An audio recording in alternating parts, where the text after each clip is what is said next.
Bonjour à tous, je suis Brigitte Guillot, voyante et médium à 7. Je voudrais vous faire partager aujourd'hui un petit message guidance de la part de vos hauts guides spirituels. Pourquoi je dis hauts guides spirituels? Tout simplement parce que c'est un tirage qui correspond à ce que vos guides auraient envie de vous dire concernant vos problématiques de moment, vos interrogations, vos peurs et les répétitions que vous vivez dans votre vie. C'est un tirage intemporel, quel que soit le moment où vous pourrez le visualiser. Si de toute façon, si ça doit vous parler, ben ça vous parlera. Si ça ne vous parle pas, ben ce n'est pas grave, c'est que ce n'est pas pour vous. Mais bon, quel que soit le moment où vous pourrez le voir, moi, je crois au clin d'œil du destin, à la magie de là-haut, à la magie de la synchronicité. Et donc, ça peut être un tirage qui peut vous parler à chaque moment pour toute situation. Donc, je vais utiliser pour cela le jeu Le Symbolon, que j'utilise depuis des années, qui est un jeu qui parle de la mémoire oubliée. La mémoire oubliée, ce sont des personnages qui œuvrent en nous, dans notre inconscient, dans nos émotions, dans nos répétitions, par rapport soit à notre histoire familiale, soit par rapport à notre éducation, soit par rapport euh, à nos peurs et nos blocages, ou notre théorie, mentalité, éducation, déontologie, mais qui, bien sûr, a tendance à nous bloquer. Ce n'est pas un message de jugement, c'est un message qui permet de voir symboliquement quels sont les personnages qui œuvrent en nous pour nous faire avoir telle réaction, euh, telle sensibilité, telle peur, tel rejet, et donc les cerner. Voilà, on va dire ça comme ça. Alors aujourd'hui, j'ai tiré, alors je vais vous montrer cette carte en espérant que vous allez arriver à la visualiser parce que, comme d'habitude, je n'ai toujours pas changé, il va falloir que je change tout ça, je fasse des efforts. Je filme avec mon portable devant moi et je n'ai pas de support, etc. Donc c'est compliqué pour moi de faire un visionnage soit en vous faisant voir mes cartes, soit en vous parlant comme ça en direct. Donc ce n'est pas du narcissisme de ma part pour que vous puissiez voir mon visage, c'est simplement parce que je ne sais pas faire autrement. Alors j'espère vous intéresser sur le contenu. Ce tirage peut avoir une répondance dans tous les domaines, sentimental, professionnel, familial, amical, etc. Puisque c'est un message qui parle de vous dans votre manière d'agir, ce qui est bloqué et pourquoi vous agissez ainsi. Alors la première carte que j'ai tirée, que j'ai reçue, c'est, voilà. Donc c'est une carte qui représente maître et élève. Donc la pureté, le symbolisme de cette carte, ça veut dire que là nous avons un maître qui enseigne à un élève comment faire. La puissance de cette carte veut dire un jour, c'est toi qui apprends et qui reçois, et demain, c'est toi qui apprendras au maître. C'est un jeu de rôle, comme quoi rien n'est figé, rien n'est défini. Donc cette carte se représente dans le problème. Problème, ce qui veut dire que dans votre inconscient, soit vous avez l'impression qu'il vous faut toujours recevoir l'instruction de la part de l'autre que vous jugez pour vous de toute façon beaucoup plus instruit, soit vous pensez qu'il vous faut de longues années, de longues expériences pour pouvoir acquérir quelque chose que vous avez envie d'apprendre ou que vous avez simplement en vous. Donc une forme, si vous voulez, de soumission au fait d'être, bon là on a l'élève, mais d'être dans une forme à chaque fois de formation, d'étude, d'impression qu'il vous faut toujours recevoir de la part de l'autre.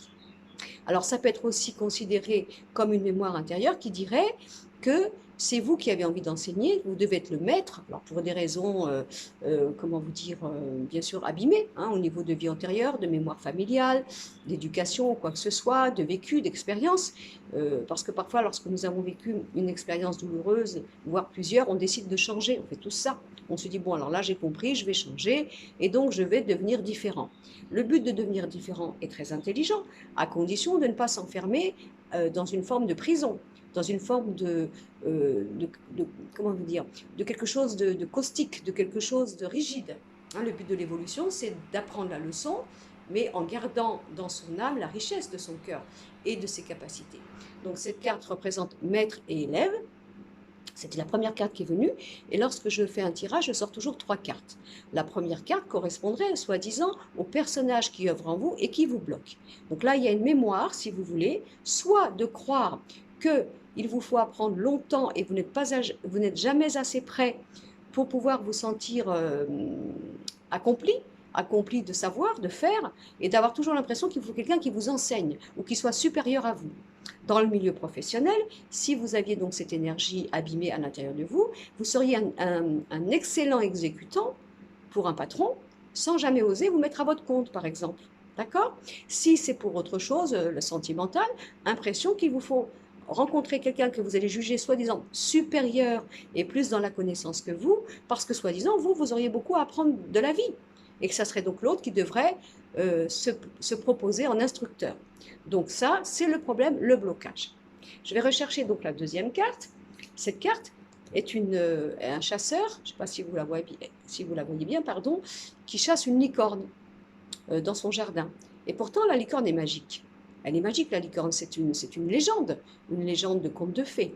Mais là, le chasseur, il la chasse parce qu'il pense que c'est un intrus. Cette carte veut dire chasser l'intrus. Alors, chasser l'intrus de quoi?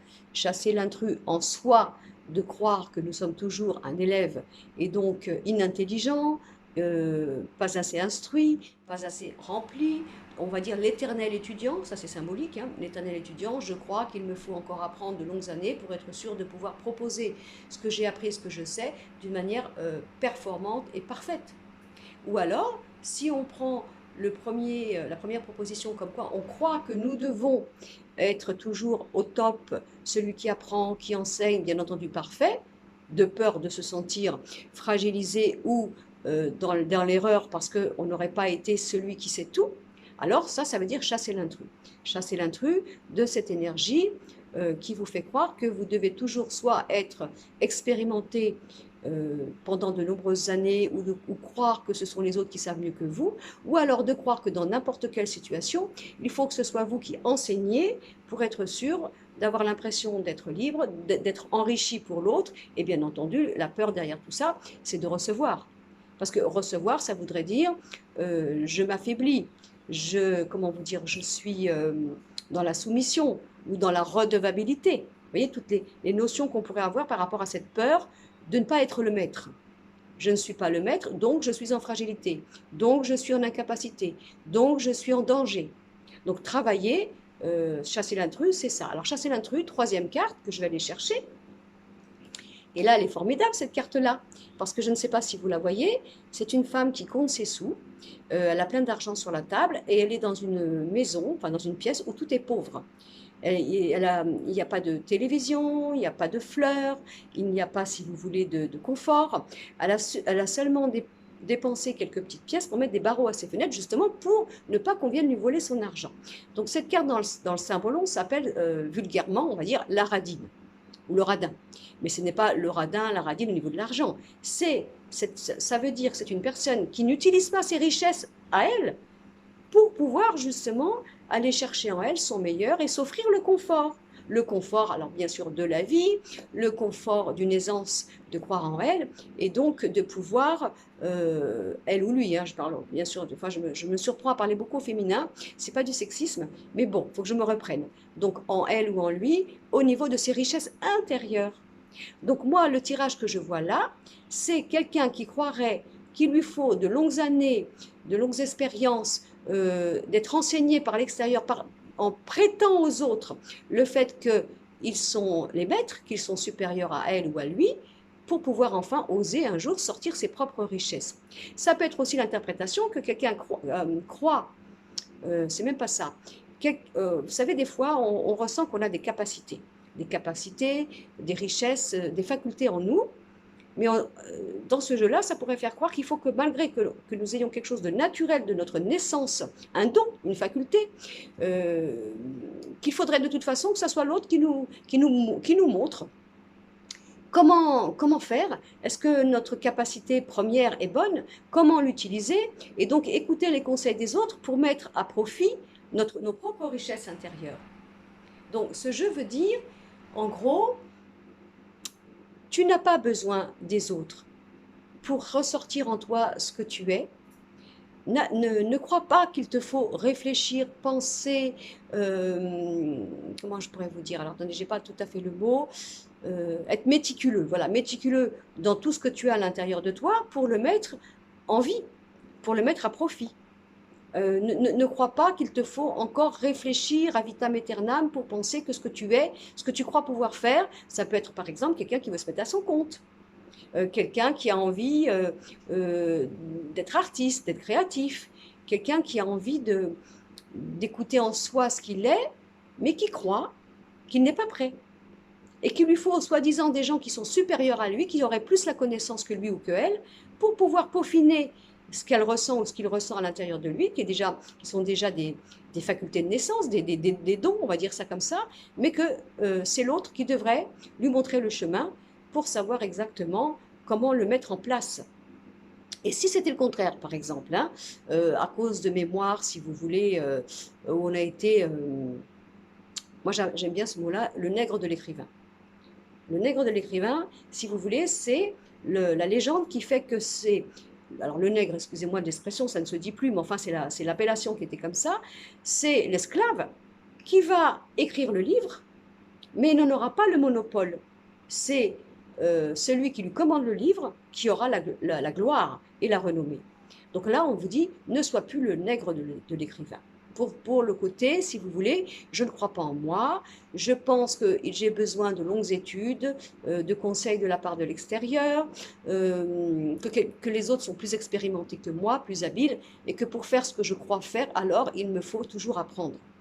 Si c'était le côté plutôt de l'ego, abîmé, justement, parce qu'on a été dans d'autres vies trop esclaves, trop exploités, trop, si vous voulez, abusés, alors il pourrait y avoir une mémoire en nous qui nous dirait non, non, non, non, non, moi maintenant, quoi que je fasse ou quoi que je ferai, il faut que ce soit moi qui dirige, qui soit le maître, et je ne veux plus qu'on me vole, et je ne veux plus qu'on vienne me formater ou comment vous dire, je vais avoir le mot, me détourner de ce que je crois à la base, et donc c'est moi qui dois vaincre, c'est moi qui dois gérer, qui dois maîtriser et qui doit savoir. En gros, je ne veux plus qu'on m'enseigne. Mais ça viendrait des mémoires antérieures, bien entendu. Hein. Alors évidemment, ça peut aussi venir d'une éducation, de blessures du passé ou quoi que ce soit. Donc là, il va falloir juste comprendre que, vous savez très bien, que dans la vie, alors je reprends, attendez, la première, là on a le maître et l'élève, et moi je dirais, vous savez bien qu'un jour, l'élève dépasse le maître. Donc il n'y a pas de rôle figé. Un jour, vous êtes dans la vie de quelqu'un et c'est vous qui enseignez quelque chose. Parce que vous avez la connaissance, vous avez l'expérience et l'autre apprend de vous. Mais un jour, celui qui a appris de vous, l'élève, peut très bien vous renvoyer une réflexion pertinente qui, vous, en tant que maître, vous fera changer quelque chose. Cela ne veut pas dire que vous régressez, ça veut dire que vous apprenez de celui à qui vous avez appris. Et puis, si c'est le contraire, si c'est vous qui vous sentez l'élève, ben, n'oubliez pas qu'un jour, c'est vous qui serez le maître. Voilà. Donc, j'espère que cela vous plaira. Quel que soit le pourquoi, le comment vous regardez cette vidéo, que ce soit dans un désir sentimental, professionnel, amical ou familial, eh bien, de toute façon, ça vous parlera. En attendant, je vous remercie pour ceux qui me suivent. Merci de supporter la médiocrité de mes vidéos. Merci de m'excuser pour le fois où je bafouille ou je perds mes mots. En attendant, merci. Je suis réjouie et comblée de savoir si j'ai pu vous apporter quelque chose et surtout si ça vous a parlé. Alors vous m'excusez de ma tenue, il fait très chaud à 7, on doit avoir à peu près 34 ou 35 degrés. Je me refuse à me plaindre parce que nous avons eu un été qui a eu du mal à commencer. Alors maintenant, on ne va pas commencer à râler. En attendant, je finis toujours mes vidéos en vous disant, n'oubliez pas, la vie est belle, c'est votre amie et elle est là pour vous apporter le meilleur. Je vous souhaite de passer une belle journée et merci de m'avoir écouté.